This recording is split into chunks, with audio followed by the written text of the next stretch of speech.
present, money is created not for the benefit of society, but for the profit of private banks.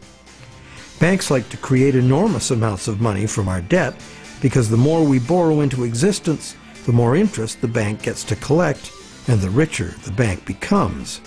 In the process, the banks gain more control over everyone, individuals, industry, and government alike.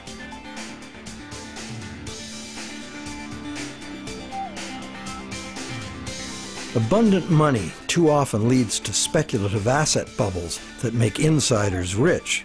But as we have witnessed, these bubbles inevitably burst under the unbearable weight of ever-increasing interest demands. The losers are many, including governments. Already burdened with huge debt and shrinking revenues, governments are forced to add trillions to that debt in order to rescue the banks that are the cause of the problem. Otherwise, we would have no money system. It's an absurd situation, and a tragic one, considering that government could instead create the money itself and spend it interest-free on infrastructure, education, or universal health care. And most of that debt-free money would enter the economy as wages, circulating through all levels of society for everyone's benefit. This kind of abundant money would fund a reinvigorated, productive economy in which the savings of the people could fund honest loans of real existing money. At its root, money is a means by which we exchange real value. Without real value in the world, money is nothing. As we have seen, it's the real world that makes the loan, not the bank.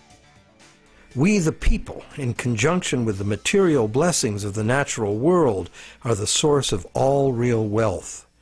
Therefore, money creation and its benefits belong to the public, not to private bankers. And what about interest? As we have seen, interest poses an arithmetic problem. And it's a problem that can only be solved in three ways. 1, defaults and foreclosures. 2, perpetual growth of the money supply, or the preferable and only other solution, 100% recycling of interest as spending. But such full recycling could only be accomplished by nationalizing the banking industry in the public interest. For example, interest earnings from public service banking could be paid to all as a citizen's dividend. Or it could be used to fund government in place of taxes, as was done successfully in colonial Pennsylvania. And that's just one instance of a society that organized its monetary system differently. There have always been alternatives, and there are alternatives now. What the evolution of money really teaches us is that the real measure of money's value is, very simple, its usefulness as money. And there are several different ways to create useful money. For instance, money can simply be an individual's private promise to pay, a pledge of one's own product or service, as in such community currencies as the let system or time dollars. Thousands of these community currencies already exist in circles of trust where members can be counted on to honor the credit they issue for themselves. And such community currencies can be a lifesaver in the event of a catastrophic collapse of the conventional banking system. When money shortages or hyperinflation disrupt trade and bring economic standstill, a working community currency can sustain a local economy. Are such proposals radical? You bet. But there are unprecedented challenges before us. No longer can exponential growth allow us to sustain a monumental debt that must ever increase to prevent the house of cards collapse of the whole system. Increasing wealth disparity, crushing debt, failing banks, and social and environmental catastrophes are what we face unless we radically change course. We must transform our monetary system to one that can adapt to a future we can now clearly foresee. To begin, we must examine monetary system designs that can deal with widespread economic shrinkage without inducing mass foreclosures and bankruptcies. But what can you do right now?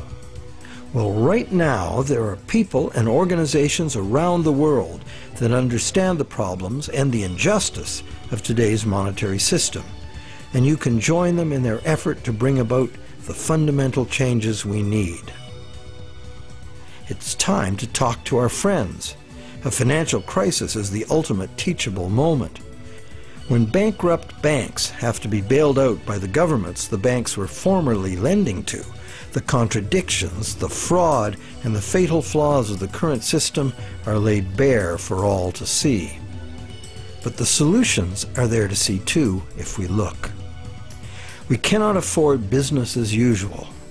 Making adjustments to the current system will not save us. The changes we need to make are radical and dedicated to the good of all, not the profit and control of a few. To make these changes, we must leave behind our outmoded assumptions and misplaced faith. We must face the challenge of a complete transformation. Reality calls.